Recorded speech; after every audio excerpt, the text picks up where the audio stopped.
back to another episode of Beyond the Stable. Today I'm joined with Elle-Mae. Me and Elle-Mae actually met in a really interesting way. We did. So Elle-Mae came down to my yard where I used to livery and bought a saddle off of me. Bought a saddle. And then we were just chatting while she was buying the saddle and she was like, oh, I actually attended your event. Because I recognised your jacket and I knew it was like a small brand and I was like, oh my god, fancy that. I just went to this event like last weekend and then she's got this jacket on. And then when I looked at you for like a good 2 minutes, I was like staring at you, I was like, I know who that is. Yeah. So then that's obviously how we met. And then obviously the more we got chatting, I found out that Elle-Mae has done some really, really cool things in like modelling in the equestrian industry and influencing in loads of stuff. So we're going to chat about all of that today. You also have your little pony Diesel as well, who we're going to have a chat about too. Yeah. So yeah, really interesting episode. We're going to speak all things kind of like business, reality of the equestrian influencer industry, what it was like walking a runway, loads of things. Like this is going to be a real behind the scenes look into kind of the fashion industry within the equestrian world, which is going to be really, really fun and I'm super excited for. Exciting. So I want to start off by asking you, when you were a kid, is there anything that you used to do that maybe relates to your life now? So, for example, when I was a kid, I used to dance around the living room and always thought I was going to be a dancer. Obviously, that didn't come into fruition, but is there anything that you used to do that your parents were like, she's going to be a model? Oh god, I was a proper like country girl when I was younger, and my fashion sense when I was younger was something else. Like I would wear like camouflage trousers with like a bright pink neon top and a woolly hat like in the middle of summer. Like my fashion, you would never think I'd be into it like I am now. And I was always such a country girl, and then as I got a little bit older, I always said to my parents, I was like, I want to be, like, I remember I used to watch, like, Victoria's Secret fashion show. I used to say to them, I was like, this is what I want to do, this is where I see myself, and everyone was just like, no, like, you're from this small little village, like, it's just, like, so not something that's heard of. Everyone goes, like, 9 to 5, and I still feel so much pressure now, because everyone's either got, like, a full-time big girl job, they're at uni or they're travelling, and doing something different that's not like what everybody else is doing. I do feel sometimes there's so much pressure to be doing one of those three things. So yeah, when I was younger, I knew I wanted to do something different, 100%. And then obviously, like, it's just kind of, I think the fashion show last year was really when I was like, I've actually gone and done what I said I wanted to do, because obviously I had like modelling jobs in between. But like, can you take me right back to your first modelling job, what that was? And, yeah, speak me through it. Well, it wasn't really like a modelling job, but it was the first kind of job that got me into it. So oh my gosh, it's going back a proper long time now. What age were you? Do you remember? I was probably 12 or 13 maybe. And I did... It's a very, very strange way actually how I started into the world of like influence in modelling, all that sort of stuff. I got this like Lincoln spray, like the brand Lincoln, and I remember I was cleaning my tack with it. So it's quite a strange story, and they text me, they like DM me, it's the first ever brand, and like as a like equestrian, I've always used that brand. I was like so excited. They wanted to send me a sponge. Now looking back, like it was a sponge, but I was so excited about it because it was like the first thing I'd ever like got sent. It was a big brand, it was a very, very well-known brand. They said that they'll send it me out, and they sent me this sponge out, and I did some content with them. Then it developed into them sending me like some clothing out, and then I contacted some like tack shops, and it was just before we went into COVID, so I was really passionate about showcasing, like, because obviously with COVID everybody online shopped, so around that time and obviously coming out, I really wanted to showcase people about going into the shops and actually still supporting like local businesses. So it didn't, like, the modelling then developed over time, because obviously in COVID, that's when I was just all the time, like at 13, like should not have been allowed to download Gmail at all. Like I was emailing people like mad, and I just, like, I wasn't very, very well educated, and I just spent so much time like just educating myself to write those emails, persuade brands, meet brands, and Aspen Equestrian was probably the first brand that like really just took a chance on me, and I was really, really grateful for that. And I just did everything at home. you know, just DIY'd it and just built that portfolio. So yeah, my modelling job actually started from a sponge, which started into content, and then obviously like the modelling developed over time during COVID. I think that's really when it kind of kicked off, because I know COVID wasn't an ideal situation, but you know, for me, like, that's really where I developed as a person. I was very like a quiet child. Like, I absolutely hated, like, you know, like school plays and stuff, like I hated them. And I like look now and I'm like, I wanted like the smallest part, like I'd go on stage, say one line and run off. The fashion show is just so surreal, like it's two different people. Never ever thought I would ever do anything like that. So yeah, it's just developed over time and built that portfolio just myself with literally like my phone. And I really try and showcase to people that, like, you know, you don't have to go out there and pay so much money on a portfolio. If you have that privilege, go ahead and do it. But like, you can just DIY, you can just pick up your iPhone, do your hair and makeup and just give it a go and send emails out there. Just be persuasive, be unique, show brands what is different and diverse about you. But Yeah, I think you are a perfect example of if you don't ask, you don't get. And I think that is such a good method to live by, that whether it's in business or modelling or I guess transferable onto all aspects of your life. If you don't ask, you don't get. And you reached out to me after we met and sent me across your portfolio. And then from there, we did some bits and bobs together. And hopefully we'll continue to do some bits and bobs together as well. So speak me through going from that first job up to kind of a pinch me moment. What was your first pinch me moment within your modelling career? I think I always, like, I love doing like the photo shoots and stuff like that with brands, but I always said like the runway was where I wanted to be, like editorial. I still feel like I've got certain goals I want to meet. But the runway for me was something that I always wanted to do. Like, it was always a bucket list. And I remember that they've been running it for 3 years now. I remember seeing it for the first time, and I didn't apply for it because I didn't know, like, I didn't see it on socials at the time. And I think I was like 16, 17, so I was too young. And then I remember I was at Bolesworth and I was talking to Tack and Taylor, and I actually got spotted by them, which is quite a big well-known brand, and I was so excited. I remember walking away, I was like, oh my god. And she actually did some stuff with Bronte, who's the founder of Femme Country magazine. And I remember I was seeing Bronte like throughout the day, and I always knew that I wanted to do something with Femme Country magazine. It was like, that was for me, and I just knew that was like what I wanted to do. That was my goal for the year. And I remember I saw like Bronte and stuff, and I was so nervous. I was like, I can't talk to her. And we had like a clashing moment where she was like kind of walking near me, and I was like, do I go now? But I just walked away and I kicked myself for weeks on end. I was like, should have, like, you've missed your moment. This is like what I try and say to people, just like, as much as like you feel kind of like shocked in the moment, just go for it. Like, you don't know till you try. And then they advertised for like the fashion show, and I applied for it. I didn't tell anybody because I was like, look, if you don't get it, like, it's fine. Like, things happen for a reason. It might not be like right now's the right time. Like, you could give it a go next year, and you know, it might be your time next year. And I think I was like 17 at the time, and I don't know if you have to be like 18 plus, but I knew in time for the show that I'd be 18.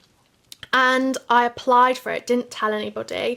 And then I think it was like a couple weeks later, I had a DM come through on Instagram from Femme, and I was freaking out. I was like, oh my god, what if, like, I haven't got in? What if she's DMing me about something else? What if I have got in? Like, oh my god, like all these different mixture of emotions like going round my head. I literally, sorry Bronte, but I didn't open the message for like a full 2 days. I was just so nervous to do it, and then I opened it and found out that I got in. And that for me was just such a pinch me moment. I was like, right, this is your time. This is, you know, you've got to prove yourself. You've worked so hard for it. This is what you want to do. And the thing is like, I was like, you know what, if I do it and it is the right thing for me, I'll go ahead and I'll do it again, and I'll, you know, pursue that. But then again, if like I do it and it's not the right thing, and I'm, you know, I don't feel it was the right thing, then, you know, at least you've given it a go. Because the thing is I don't want to like get to a certain age in my life and go, do you know what, I really wish I would have done that. So I was like, look, we'll give it a go. So I did it, and honestly loved it. It was the most pinch me moment. I think like the few seconds before, when Bronte was doing her speech and it went like deathly silent, I was a bit like, oh my god, like, what am I doing here? But the thing was like, there was a few girls that I'd done it the year before, some girls that I'd done like professional, like London and York Fashion Week, and the community is so incredible. Like you say with your brand, you know, you want to build this community. Like Femme Countries really advocate for women, strong empowering women, and you know, the love in the atmosphere was just like so empowering, and it was so nice. And I was the baby, I was like the youngest there, and it's always so hard because like obviously I'm still quite young, and trying to prove yourself, like I'm freelance, so trying to prove yourself to brands as an individual, not through an agency, can be quite difficult. And I found it so like stressful sometimes because like my emails never get read, or they'll just get ignored, and constantly no's after no's after no's, and it's just about being consistent, and if you're passionate enough you'll keep going with things. And literally I am so endlessly grateful for Bronte. She's given me so many incredible opportunities that like have developed over time, to like people coming up to me and going, oh, I know you from Femme. And like for me, like that was a proper pinch me moment, like doing that runway, going down it for the first time. Like I was so nervous but also so excited. It was just such a surreal experience that like now still talking about, even though it was a year ago and I've literally just done it again, but like for me it's just so like surreal, like it just doesn't feel real. And also like knew I wanted to do like a fashion show, but then doing it with like brands that I've grew up wearing, like Jules and stuff, and Holland Cooper and Hicks and Browns and Fairfax, like brands that you wear on a daily basis, and then styling yourself as well, like is really nice. So it's such a lovely experience. Would definitely recommend it. This episode is brought to you by Atlantic Harmony Equestrian, where clothes are more than just what you wear, they're how you express yourself. At Atlantic Harmony, we're not just another logo. We're building a community of equestrians who believe in connection, support, and making a difference. Our high-quality, stylish apparel is designed for riders who value both function and fashion, while supporting sustainable practices. Join a brand with a purpose. Visit atlanticharmonyequestrian.co.uk and be part of a community where style meets empowerment. Atlantic Harmony, where riders support riders.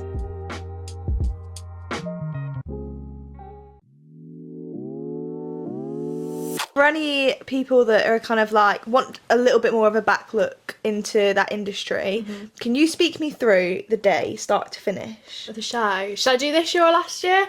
Whatever year you would like. Oh gosh, the first year I'll probably say, because obviously like I knew what to expect more this year, but it was in York for York Fashion Week, and I'd only communicated, I'd seen Bronte around but never actually physically had like conversation with her in person.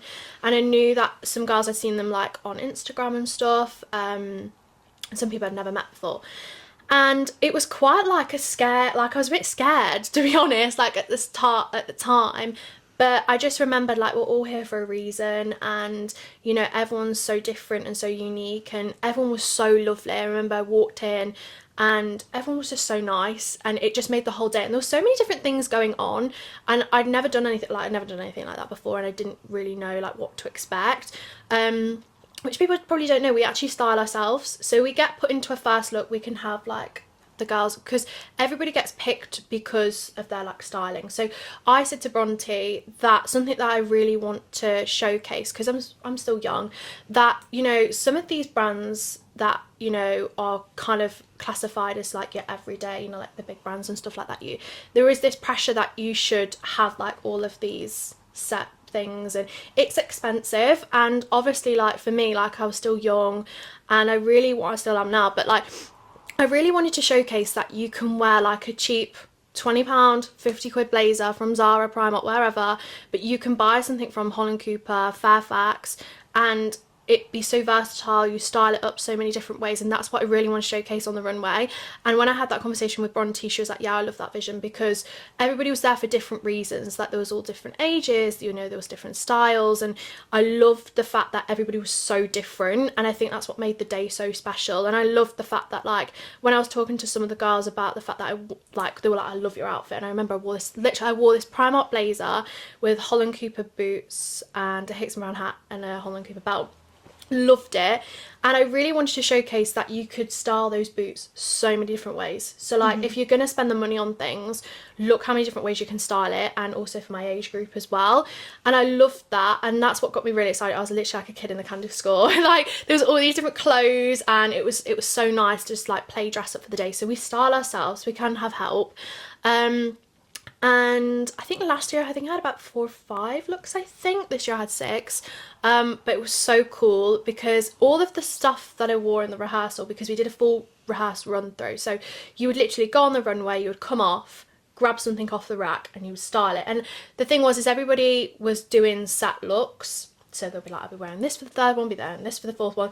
I don't know if that happened for anybody else, but mine literally went out the window. I didn't wear anything I wore in the rehearsal to the actual show, but I loved all of the looks I wore regardless. But I kind of loved that. Like, it was not, I don't want to say chaos, but like in a good way, because the thing was, is like when it came to the like pressure of being on the runway itself, I felt like the nerves were gone, because you knew you've got to get off and you've got to get into another outfit and keep back up and do it again. And I loved that. Just the adrenaline rush was just there for me, and I was like, I love that whole factor. And then also you walk away with a really cool portfolio as well, not from just the show, because you can actually go out, and we had photos with an incredible photographer, Milena. She did some photos. She was so cool to work with in York, and I still love those photos now. They're still like on my portfolio, even though it's like a year later. I still use them all the time for brands and stuff. So you walk away with so many incredible opportunities, friends for life, and experience to remember, you know, a shopping addiction after. And then you just walk away with so many different things. So that whole experience, there's just so many different things to think about during the day that like you couldn't actually think about your nerves. But when I queued up, Sophie, who is the managing director, she like gets everybody ready to go out, and she was literally the most hyped girl ever. She was so fun, and I feel like you need that. Like, she was like, you look incredible, and she's really just like for everybody. She didn't just go, oh, you look great, and then to the next girl, like, you look great. She had something different to say for everybody, and she was so empowering, and it made you feel so confident walking on the stage and walking off. But it was a bit scary. Like, I'm not gonna say. Yeah, how do you deal with the nerves before you walk on? I think like for a minute, there's so many different things you're thinking of, and then for me, I don't know if this is anybody else, but I just switch off. I don't really think about anything. Like, I just think about going on there, being serious, making sure that like the clothes are being showcased correctly, that the photographers and videographers are getting nice shots. So yeah, like, you don't really think about a lot, and I think it may be different if I do another show with somebody else, and then like you have set looks. But I think because of the pressure of like, obviously you've got to get back and you've got to figure out an outfit, or the outfit you may have like seen whilst you're getting your first one on, you go, I might go for that blazer next, you know, you might come back out and look for it, somebody else has got it on, or you know, you might have already worn something and then somebody else has got it on. But I think Bronte like that because, you know, some of the blazers went out a couple times, but it was styled so differently. So I think that's what's really nice, is because it's showcased in all different ways. So yeah, with nerves, I think how it helped me is knowing that I've got to get off and I've got to get something back out. But you just kind of switch off. It's really weird to say that, but this year was quite different because we were on a stage last year, whereas this year we're eye level with everybody. And it was a bit kind of like worrying because you go out and you kind of clock eyes with a few people as well. And there's no like kind of strict rules of how you should act with this show. Like, you can be serious, you can interact with the crowd, you can interact with the girls, and me and Katie, we kept going out at the same time. We got some incredible shots together. We still haven't got like the professional videography and photography yet, but I'm so excited to see it. But we would always walk out together, especially for this year. And when we would like, so this year we stopped at the top, we would walk into the centre and we would kind of stop together. Yeah, I think I have seen a clip of that. Yeah, somewhere. and then you would stop at the end, and that's when you have photos. So when I walked back, I was so serious the whole thing, and then Katie just like smiled at me, and I was like that, because like at the end of the day, it's such a nice experience, and I think like everybody was so different, and that's what's so nice about it. But yeah, this year like you were eye level with everybody.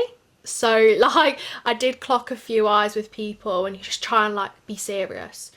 It can be a bit scary, but yeah, it's really cool. It's a really like surreal opportunity, and to get to do it again for a second year was just like, I was so grateful for that. So I loved it. It was a really cool experience. Would you have any tips for anyone who's wanting to walk a runway?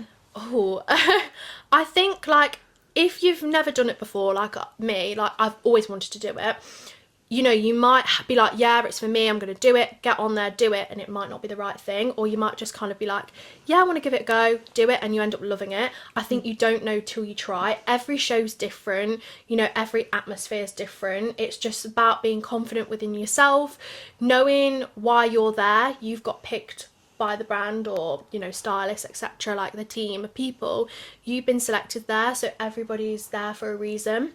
And I think just like in general, like just give it a go. Like obviously, like for me, it's brought me so many incredible friends. It's brought so much levels of different confidence out of me, and just like the experience, like I can sit like at the grand old age of 90, that's if I make it there, but like, you know, sitting there and just being like, oh yeah, I did this in my time. But it's just a really cool thing to say and get to do it with like incredible people as well that I get to work with quite on a regular basis. You know, I love that. It's a really nice opportunity to get to do. I love it. I want to have a little chat about resilience, because right at the start you spoke about how you'd send emails out to brands and brands and brands and sometimes not get replies. Yeah. How are you resilient in the fact that you keep going and you keep sending these emails and you keep trying to get work? Yeah. So obviously during COVID, like I was on it all the time. I'd be sitting on my phone, like doing it all the time, editing, put so much time and effort into it.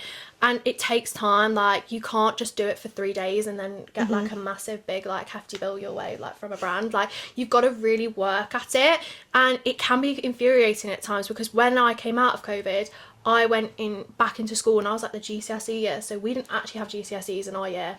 So okay, you were the ones who got predicted grades. So it was really like, it was a weird time. And when I went back to school, I kind of stopped doing it. And then I had a bit of I kept posting and stuff, but I had a bit of time off. And then when I came back, you know, when I was 13, I was painting like DIY poles. And then when I came back kind of like a year and a half later, I looked different, had a different like whole vibe to my Instagram and a different thing that I wanted to go for, like with the modelling and stuff. But for me, like, I was just like, you know what, we've had a bit of time off, now developed as a person, and I've got a different kind of attitude and trying to prove myself to brands. It's so hard because you just have to keep going, and it's so frustrating as it is. Like, you'll be sitting there all the time writing emails and like no one gets back to you. Like, it's so frustrating. And then it's just like one of those things you just got to keep going, as frustrating as it is. And like eventually, like the thing is like you'll see everybody doing all these different things on social media, and you'll constantly compare yourself to people, and you'll feel this level of pressure that you need to be at a certain kind of experience, and you need to be worked with this brand to work with that brand. There feels so much pressure with it. But I think for me, like, you know, I've had so many silent, I don't want to say silent opportunities, but opportunities that I've kind of in the moment done them, gone with it, done it, and then now I was like, I'm a little bit older, took them back and been like, wow, like I've done that. And it's not till like a few of my friends are like, that's really cool that you've done that, and it's quite surreal. So it's just being consistent, as frustrating as it can be at times. Like, you know, just got to be consistent with it, unfortunately, in a nice way kind of thing. But yeah, it's just about constantly just going with it. But building a portfolio is so important, obviously, within the modelling industry. Any tips on people who are trying to build their portfolio up? Any like kind of structure that you have in your portfolio that you think is a nice structure? Obviously, don't give all your tips and tricks away because we want you to book work. But, don't take my work. No, I'm joking. But yeah, you've just got to be like, just be you. Do you know what I mean? And show like a range of you. Do you know what I mean? Like show, you know, in your full glam, in your natural, like just showcase different, but also stick to you. Like, you know what looks best on you, you know what photos, you know what angles, and just prove yourself. It's all about proving yourself. But for me, for like ages, my portfolio was on my phone. It was on my phone for ages, and it wasn't till I think it was York Fashion Week is when I first had some professional images to add onto my portfolio. So, you know, I still booked work and still got work with photos that were taken on your iPhone. So there isn't this level of pressure that you should have all professional images. Just, you know, it can be expensive. So, you know, especially if you've not booked any work yet and you're still trying to balance, you know, a job, and you want to potentially do this as a future job, you've got to do what's right for you. So, you know, taking photos on your phone, just take a day for it and then just play around with it and stuff. And then it's just all about layout, like literally go on Canva, lay it out nice, and then a good persuasive email, even though sometimes it didn't work, but sometimes it did. So you've just got to be persuasive, let them know about you as a person, and then, you know, the right brand at the right time will see you. It's just, you just got to be in the right place at the right time, for sure. Do you think equestrian modelling differs to kind of more traditional modelling, maybe within like a different industry?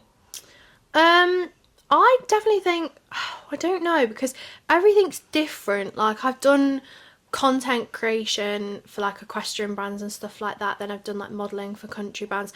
I think it's also different, like it's all really different, but I love both because both are like home to me kind of thing. Like the rural fashion, grew up wearing it all the time, equestrian fashion, grew up wearing it all the time. So I would love to branch into more like editorial and high end, but I think it's just now I want to give that a go. I've got to build that portfolio, do it myself. So out comes the iPhone and off you go. But I think all of it's so different, but I love the world that I'm in, because for me, like, I wear all those clothes all the time. So, but I love how showcasing all different regions of fashion with, like, you know, like I say, like your Primark 50 quid, 20 quid blazer, you mix that with, you know, I did a shoot ages ago and Anna, she wore these Le Chameau black wellies and she had like white trousers on, very like Lydia Millen vibes. And I loved it. I love how she paired like her affordable clothes with some high-end accessories, and it's really nice. I've been really fortunate to work on a lot of shoots where you style yourself, and I love that. And especially with like mainly with Bronte and Femme Country magazine, they just let you have that creative aspect, and that's what I love. And I'm really grateful to have those opportunities. Sometimes you can turn up to a shoot and you get put in what you get put in, because that's how it is, do you know what I mean? That is the modelling world, but it's really nice to actually have sometimes your little influence on the fashion. But it's cool, I love that. But yeah, I would like to speak about the Equine Enquires, which is a business that you run. Yeah. For anyone who hasn't heard of it before, can you give us a quick rundown on what it is? Yes.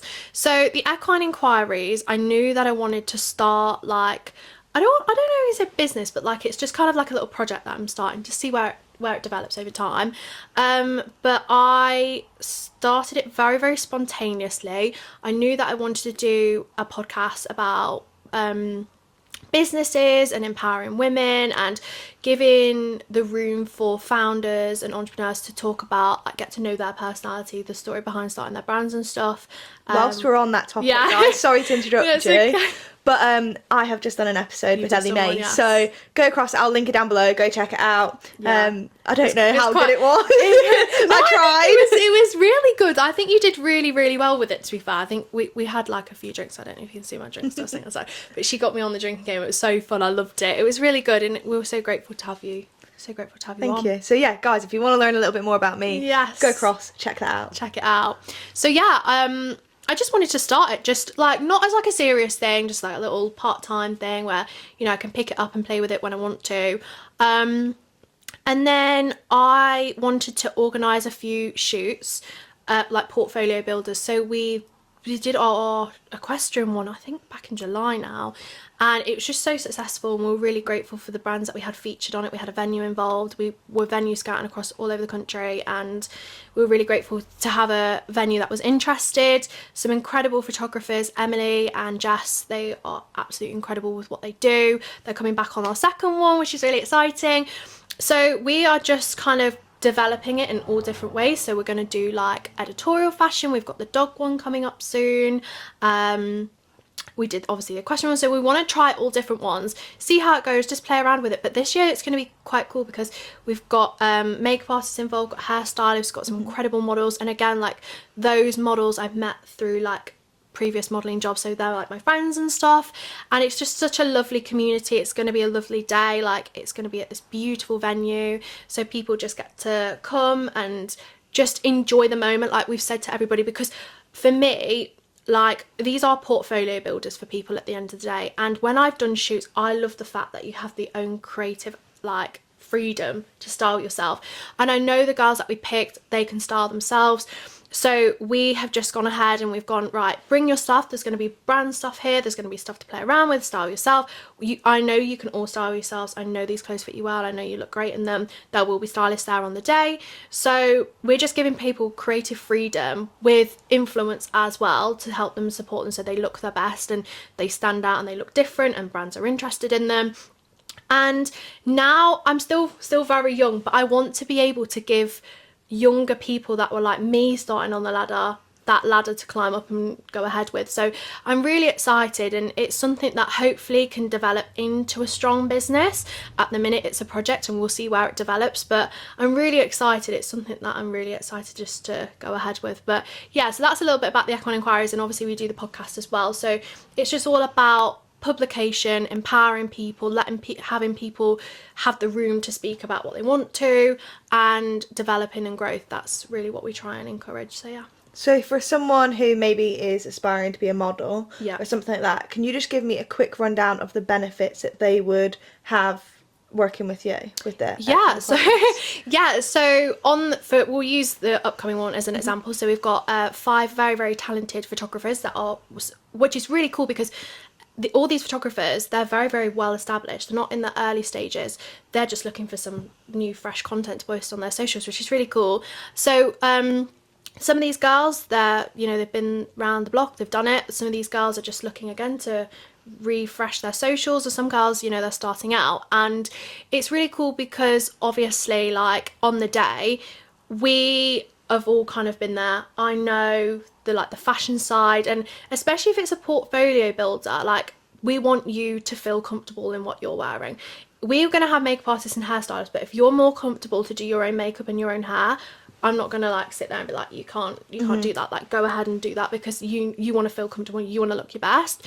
And it's just really nice because there will be brands there that you can wear, and then the photographers. So for example, like, if you get sent those photos by the photographers, you put that on your socials, you're tagging the photographers in, so they're going to reshare it, brands are going to see it, they're going to reshare it, and then probably their competitors are viewing their stories, and then they see you. So there's this endless, kind of chain of people seeing you, and that's really what it's about. It's about being in the right place at the right time, being seen by the right people. And for me, like, I was really, really largely inspired by Bronte and what she advocates for, and empowering women, and I really wanted to do something like that as well. But I really wanted to just create an environment and make more friends, and like, the girls can walk away and like, we've done a few workshops, and people have made friends, and now they hang out on the regular basis, which is really nice. So it's just about creating like a community like you have with your brand. And yeah, it's like I say, it's just a project we're starting out with, but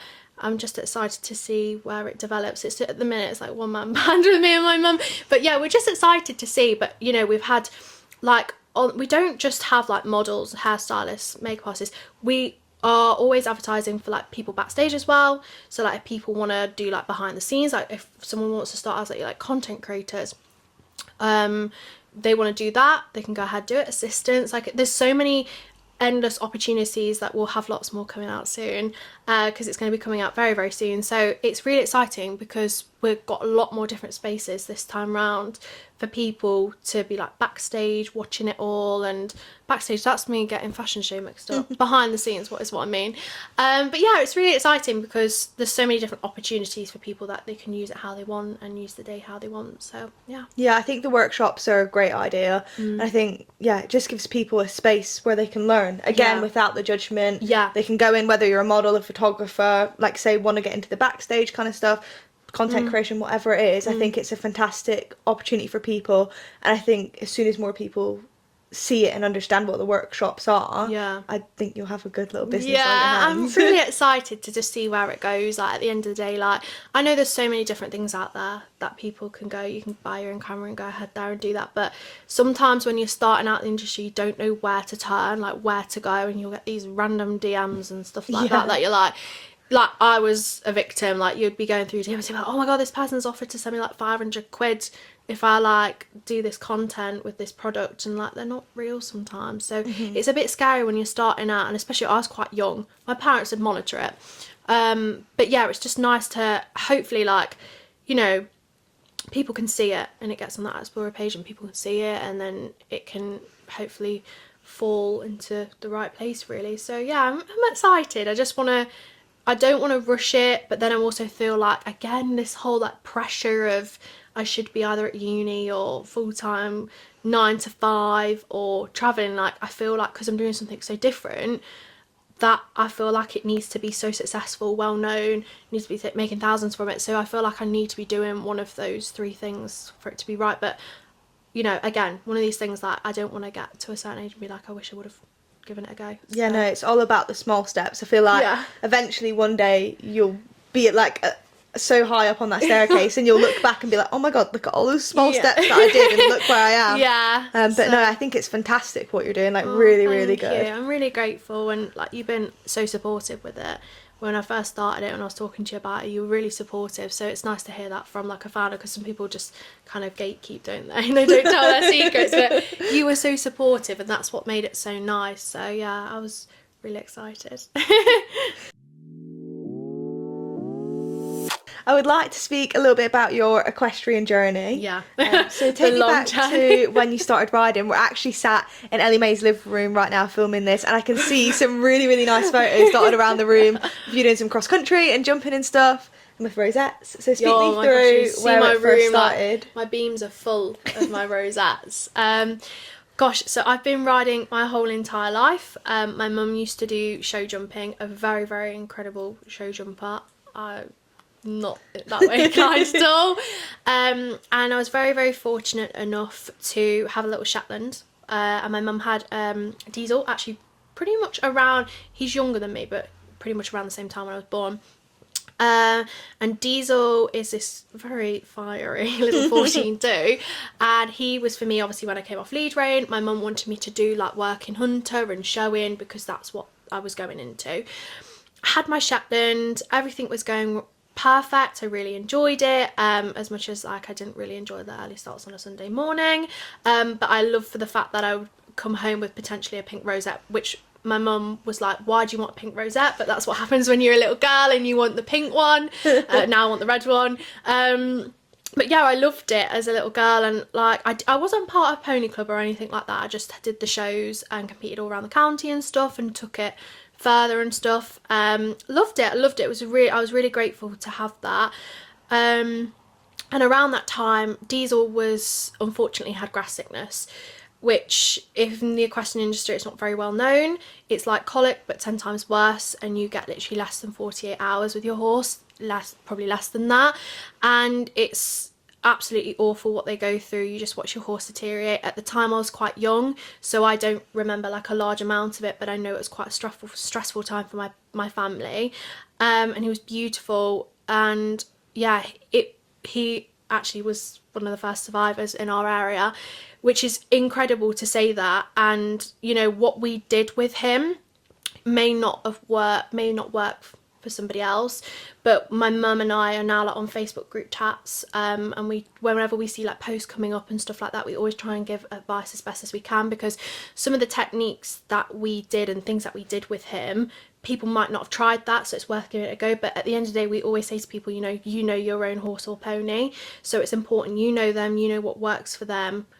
Give these things a go. They may work, they may not work, but it's absolutely awful. It's such a horrible thing. Like, Diesel's had colic quite a lot of times, and he puts on like such a full performance when he has it, and it's horrible. Like, he had colic literally a couple of days before I was 18. He's literally throwing himself around the barn, and it was just awful, like, because they're there 1 minute and then they're gone the next, and you just literally, like, you don't know what to think in that time. Like, it's really stressful that there's so many different things, and like, I was like, he needs to get down to the vets, but then he won't load, he's chucking himself about. And then the vets came out and they were like, if he relapses, you're gonna have to get him down. He relapsed, and it was just like, there's so many different things that go on, and that's because obviously, you know, the vets did say to us colic will get him in the end. And I know how like horrible that performance is, that one day I'm going to experience it, and I'm obviously going to lose him. So it's not a nice thing to think, but for me, he's survived grass sickness and he's had the most beautiful life. We tried to give him the most beautiful life, and he was literally just a field companion whilst I was like doing my showing and stuff. And he also degloved his ear as well, So we're not bad owners. He's just a little bit of an accident prone. But yeah, he degloved his ear around the time. So when he was meant to be broken in, he degloved it, and it just postponed all of that. So for us, he'd had grass sickness, did that, managed to rip his, like, he just was such an accident prone. Like, we just thought, you know what, field companion, he's just too kind of wayward, he's been through a lot. So I just did showing with my little Shetland. Unfortunately, I lost him. And then I had a little pony called Merrylegs. She was literally the most incredible pony I could have asked for. She was literally bomb-proof. She was incredible. She was so well behaved, and she was a beautiful little grey.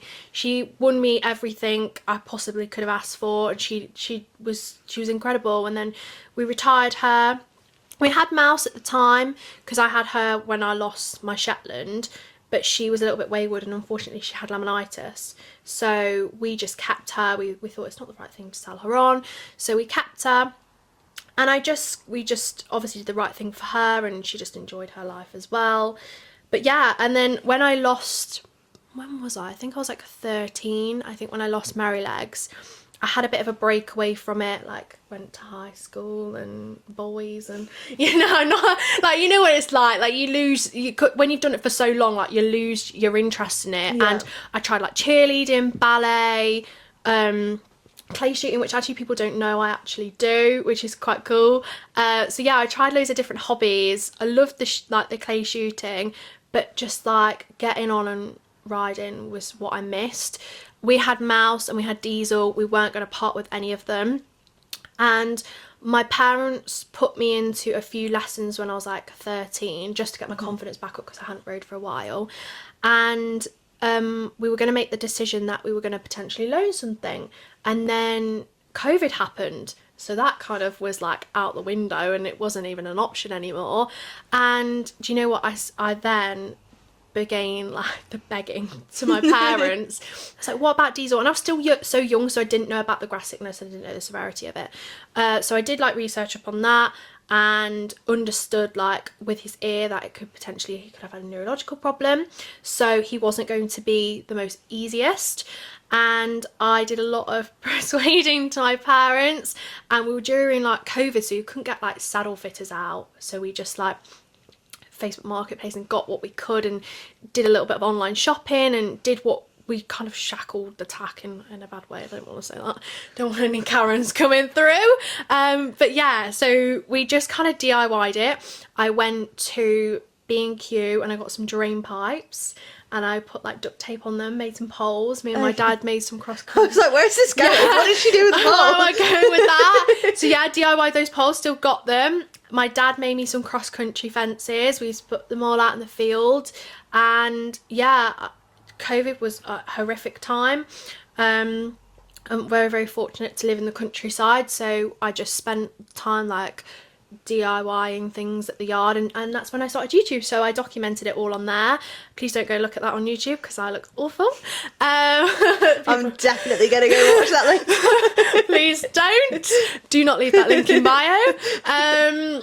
But yeah, so do you know what, like I look back and I'm like, oh my god, but then I'm also like, it's so sweet. Yeah, because it's nice to I'm have really it documented. Because also like I'm so like, as much as like the world we live in now is like social media and crazy and all that sort of stuff, I'm actually quite grateful, because when my mum used to ride, she has this one video that she cherishes, and I'm so grateful that I have a phone with endless photos of Dee and the documentary of like our life kind of thing. Should start a Netflix series. But yeah, so I do sometimes go back and look at them and oh god, but then also at the same time, like I love the fact that I've got it there and I can go back and look. But yeah, I would not do it again. I would do not bring any youngsters or unbroken green horses, ponies near me, because I'm not doing that again. But I was very like, at the time, I think I was 14 in COVID, so I literally was like, you know, this confident little child that was like, right, let's do it. And just got on him, and it was like he knew it all. It was so strange, like he knew what he was doing, more or less. I started off by just walking around the barn, like concrete barn, didn't take it too serious, and took him into the field when it was like the ground was better, because we didn't have a menage or anything. We're literally on like an old farm, so that's hence why the drone pipes. But they work very, very well. Go check out that YouTube video, you can see. But yeah, so literally I just DIY'd everything and just gave it a go, progressed over time.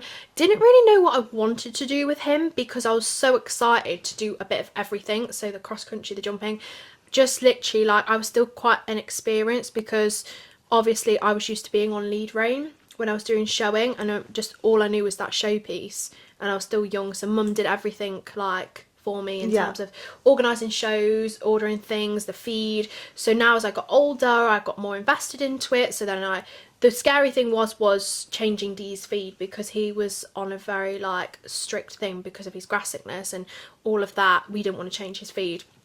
He developed a respiratory issue, so we had to move him on to haylage and some supplements. So we started using Equine America Polynese, and for me that was just incredible. He's been on it since 2019, and he used to have, it was really bad, he used to have like inhalers and everything. We used to have regular like vet checks and stuff, and it was really frustrating because we constantly felt like we were succeeding then hitting a wall, and you know he was really struggling with his breathing, and I was like, he's doing so well, and you know, but then also like I had to keep taking myself back about what he's been through.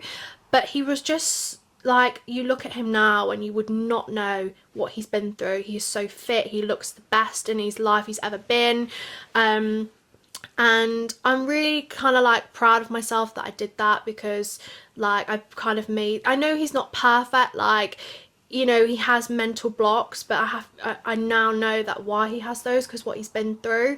So yeah, it is a kind of like surreal time for me, because obviously now he's like where I want him to be. He's perfect, and I'm really grateful to have done that and had, because I don't think, because if COVID wouldn't have happened, I wouldn't have put as much time into it, because I would have done it at weekends and stuff. But once kind of COVID happened, we got him to where we wanted him to be.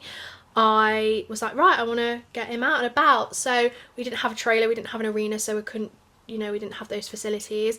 So did my GCSEs, and this is kind of where I started to have a bit of a break in social media, because I went from posting a lot to then focusing on school and work. So I chucked myself into a job literally like 15, just before I was 16. Once I turned 16, like paid wage went up a little bit.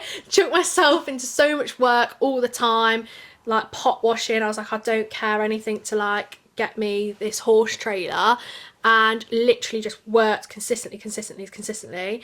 And when I was 17, I bought myself a horse trailer, which is probably not what you'd normally hear. I probably should have bought a car, but yeah, I bought a horse trailer, and I was so proud about it. Literally, I got on like the top of the roof, I was scrubbing it all, sanded it all down, we sprayed it, we changed the colour, like all new matting, literally just chucked so much money at it, and obviously it's like an investment. So yeah, I was really proud that I did that. And then we obviously didn't have a car to tow, so we then sorted that out. Again, worked so hard to buy the tow bar on the car, because they're expensive, very expensive. But do you know what, like my parents are very, very supportive, and I'm really grateful for that. But I want to be able, like if I want something, I will work so hard for it, and I'm really proud that I'm independent and I go ahead and I do it independently. Like I bought that trailer myself, like I own that, like. And then the next thing I did was obviously I bought my MacBook, and that's where the business side kind of came into things. So I really strive for like obviously being independent, because then I can turn around and be like, look, I did this at like 17 and did this at 18. And so yeah, and then we now come to the hard wall that we've hit now, because D was loading really well, it was all going really well, we've got the tow bar, everything seemed perfect, we were taking him out, and he's still so green, because where we are there's not like, and like there's a few horses up there, but he's not used to like seeing horses, so sometimes we're on a hack, his like head goes up and he starts to take off, and you know, he's a bit crazy. But yeah, so we started taking him out, and now he doesn't load. Oh. So you know, it's very stressful. I wanted to take him on a hack to my friend's house the other day, and he just would not load at all. And one time we were trying to get him to load, come back, and it took us 6 hours in the hard like winter, chucking it down, raining, everything. And yeah, it was really frustrating. So we've hit that at the minute, but you know, You'll get through that though with consistency. Yeah, and... we're just like, as frustrating as it is, you hitch that trailer, we park it somewhere and just keep going off and on, off and on, off and on. But we tried so many different things. Like we've got Mouse still, so we put her on the other side, trying to encourage him to go on. So yeah, it's just, I'm open to any tips anybody's got, to be fair, at this point. But it's just frustrating. He's not naughty, he doesn't run off, he just puts all 4 feet on the ramp and he just doesn't want to go through because he's a bit unsure. So, you know, we're just kind of at that point now. But the thing is like, there was a point where I would never walk over a pole, and then he's now jumping, you know, big nice chunky fences that, you know, get a nice shot at. And like, I really just think it's gonna take time, but it's just frustrating, do you know what I mean? Like, because you've got it and it sits there and you're like, I want to go ahead and use it, but you can't. So, but now I'm really happy with where he's at, you know, and I want to post more on social media about it. And I think like now I've got him to the point where I want him to be. He looks really nice and fit, you know. There is always still room for improvement, but over time the confidence was up and down all the time. Like, you know, he would be so like nice and consistent to a fence, and then he would just slam his brakes on, and then, you know, would go again, and then he would do it again, and then I just didn't have any faith. And then you start to lose confidence when it comes to riding, and people can stand on the ground and go like, go on, you like kick him on and get him going, and it's just like when you're actually on and you're going full force at a fence and then they stop, it's not nice. So I took it back to basics, and then I took it into like dressage and stuff like that, and just slowly building that confidence. And my mum was like, just do happy hacking with him. And I was like, no. Now he's in full work and I hack him most days, and I love a hack on him. Like, it's just so nice to just escape from reality and stuff, because I'm always like doing something all the time, and I always feel such a pressure to be doing something all the time. So I feel like now when I go on a hack, I really, really appreciate it, just taking that time to take a step back and just go on a nice hack with him. But I'm really, yeah, I think it's just like, I've got a friend of mine, she's like broke her own horse in, and she's doing so well with that. So it's really nice to see all your hard work pay off, do you know what I mean? So it's just the confidence, but I would not do it again. Wouldn't do it again with him. So yeah, I feel like now I just want a pre-ready-made one. I feel like I've worked hard enough, to be fair, but they're expensive. Yeah, very, very expensive. What are your future plans with him? If we can get him loaded and everything like that, what would you like to go out and do? I would like to potentially take him to a few competitions, just more arena hires, just get him out. Just what discipline would you like to do? Just a mixture. Just a mixture, really. Just kind of like playing around with it, you know what I mean? Well, sometimes we would hire like arenas with jumps in, and we would put them down, we do like pole work exercises and like grid work and stuff. I think like now, you know, he's quite old, bless him, even though he's very fit, you wouldn't know. I think like just putting the pressure on him and me to get him around a course of like 10, 11 fences for a rosette, I've kind of now grew out of that kind of thing, because just going for me and going to a nice arena hire and doing and succeeding in that way is more important to me than the stress of shows and stuff like that. I definitely want to get back into competing, but I don't know, like I've done a competition with him, it didn't go very well, fell off. Loading, he ran off. I said he didn't run off, but he did run off that time. Absolutely chucking it down all day. The warm-up arena was absolutely mental. That is one thing I don't like about competing, is the warm-up. It was absolutely mental.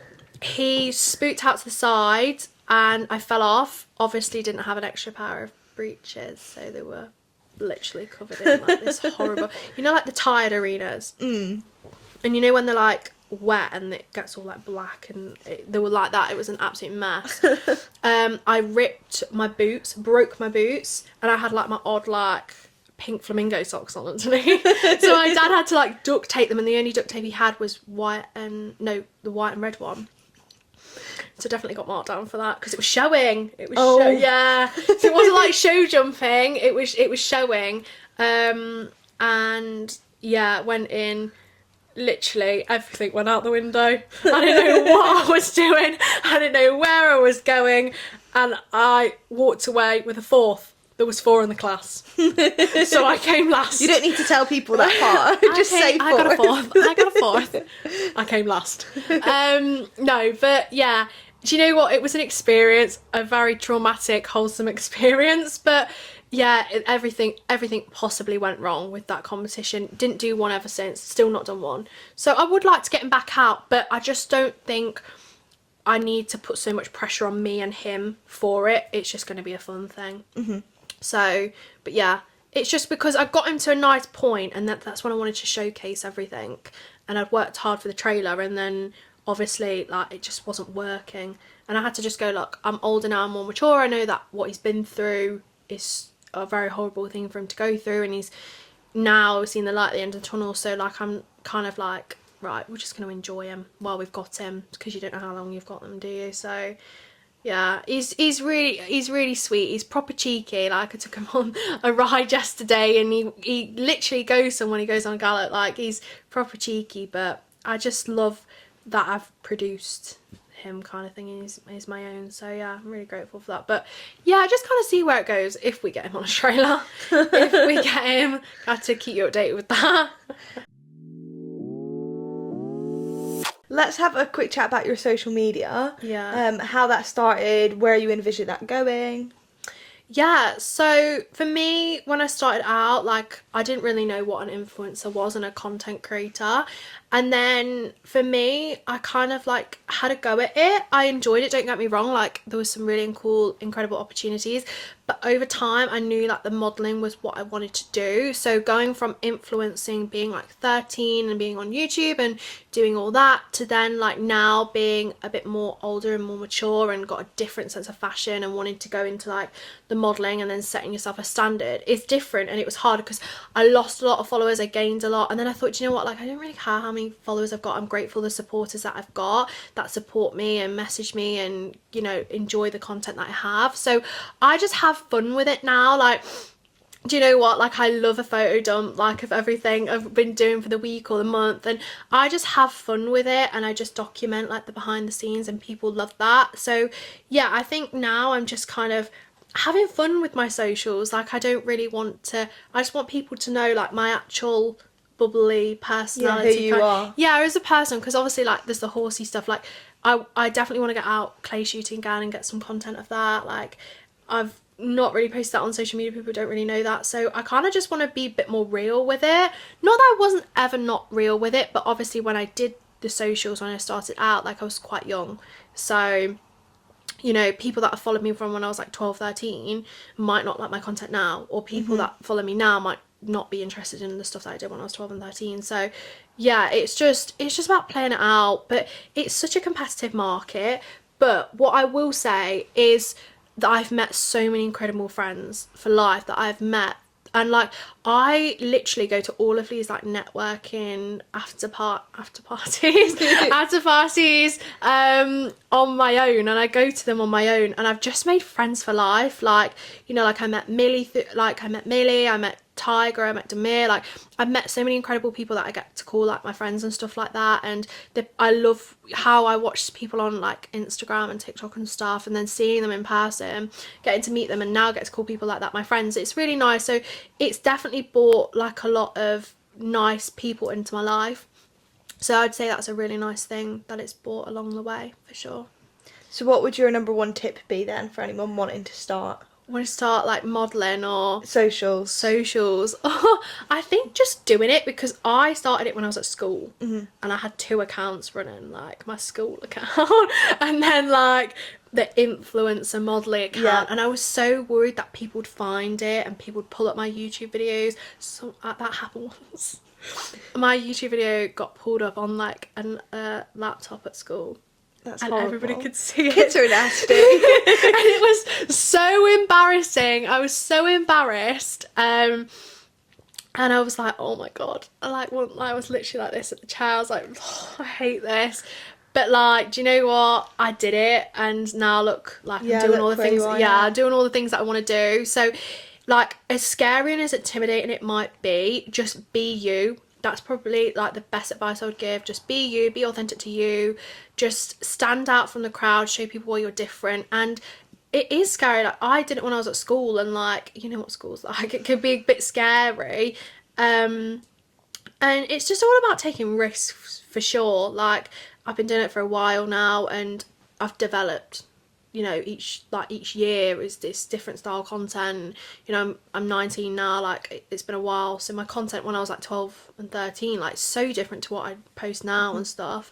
So it's just like, just taking that risk and doing it. And at the end of the day, like, if you give it a go for a couple months and it's not right, like, nothing has to last forever. So yeah, I definitely prefer that I'm now just kind of having fun with it, not kind of having a certain structure and like feel like I need to be doing like certain trends and stuff. Just having fun, like, you know, like Millie, she has fun with it, Demir has fun with it, like, everyone just has fun with it, and that's why people like them, because they're just real, they just do what they want to do, and that's why people follow them. So just have fun with it, really, that's all I can say. You have loads on, obviously, with the modelling and the socials and the Yeah. Equine Enquires, loads of things, Yeah. and obviously your horse. Yeah. What does a typical day in your life look like? Chaos. If you need to do a week, that might be easier, it's up to you. Chaotic, like, literally, oh god, like a couple weeks ago, I was just at home one day, get a text, and I had to go to like Scara and do content like other side of like York, like quite far away, like 2.5 hours, and you just go and you go do it, and then you come back and you're like mingling in the pub and then you go out for a night out. So right now I'd say like probably a party girl era, if you want to say that. Yes, You know can what I mean? say that. I can say that. Yeah, typical day for me, I'd probably like get up, ride D. I was just trying to develop the brand itself. But yeah, each day's different, and I kind of like that, and I kind of like the fact that I'm just doing different things that I can look back on, because I'm going to an event, Raffles in Chelsea, with Femme Country for their like rap party, which is just such an incredible opportunity. Like, literally, I'm so excited for that. It's literally like a once in a lifetime opportunity. So for me, like, just, I don't think if I would have took that risk when I was 13, doing those YouTube videos that I can't even stand to look at anymore, but if I wouldn't have done those, I wouldn't have been going to this event, like, and I wouldn't have done York Fashion Week, and I wouldn't have done those. So for me, like, I just talk about York Fashion Week like it's just something normal, but like sometimes I look back and I'm like, wow, I actually did that. It's quite crazy to think. So yeah, it's just like, you know, I went to York for 24 hours, I did that, came back home, and I'm sitting having Sunday dinner with my family, like, you know, everything's normal. So it's really weird, to be fair. Like, you go from that to then having that, you know, high like model, like the full long day, because it was a long day. Like, I was literally in heels from like 8 o'clock in the morning to like 11 o'clock at night. Like, it's a long day. But like, I love that. I just love the chaos. I love to be doing something all the time. Like, if I'm sitting at home, like, I can't stand that. Like, I have to be doing something. I have to keep myself entertained all the time. So yeah, I love that. Love a little bit of chaos. I always ask my guests this, and we've kind of touched on it with you, but I want to know what you do out with horses, maybe something different than modelling. Obviously, we spoke about the clay pigeon shooting. Is there anything else that you do out with horses that people might not know about you? I love a Guinness. Love a Guinness. That is probably, my parents are going to hate the fact that I said that. I said I wasn't going to embarrass myself. But yeah, do you know what I love? I really love the clay shooting.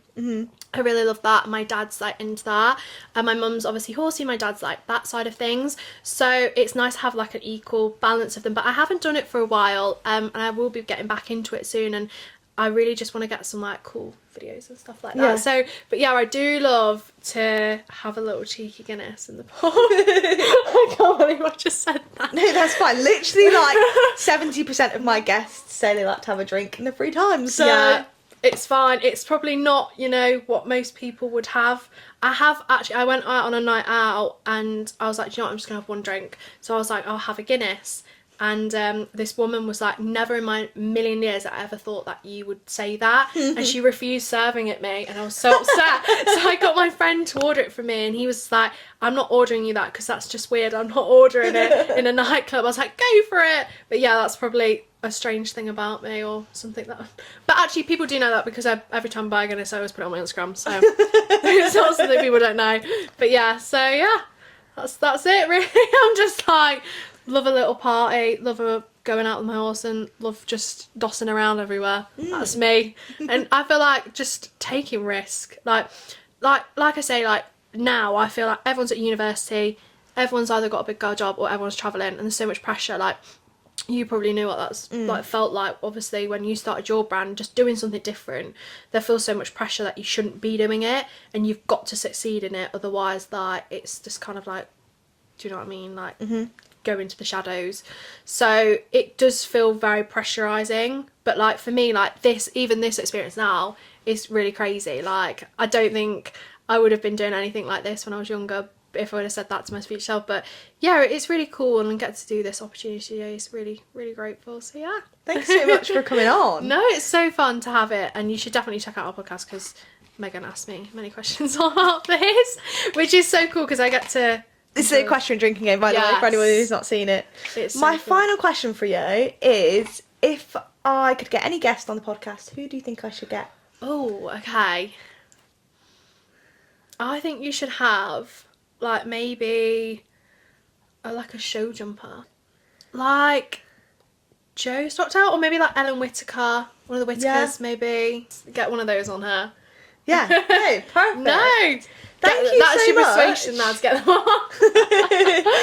No, but I'm really grateful for today. It's been so fun. Yeah, no, you've smashed it. It's been great speaking to you, and I feel like it's really insightful. We've not had kind of a model, I guess, on yet. Yeah. So really, thank really you. insightful. Yeah, it's been so fun, and it's nice to share my story and hopefully like inspire others out there that take that risk. It's really important. You need to give it a go, because if you don't succeed in it, you're going to kick yourself in the future for not giving it a go. So, you know, it's just, it takes so long. Like, I did it when I was 12 and I'm now 19, and now the opportunities that I've waited for so long have just started.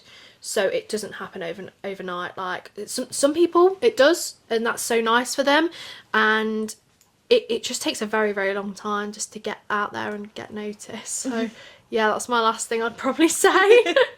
No, Yeah. amazing. Thank you so much again. Guys, if you have watched this across on YouTube, make sure you're subscribing and liking. If you're over on Spotify, then make sure you're giving us a little review, preferably 5 stars. I think today's episode deserves 5 stars. Yeah, I will come for you if I don't get those 5 stars. But yeah, I will see you guys next week. And thank you again. Thank you, Megan, for having me.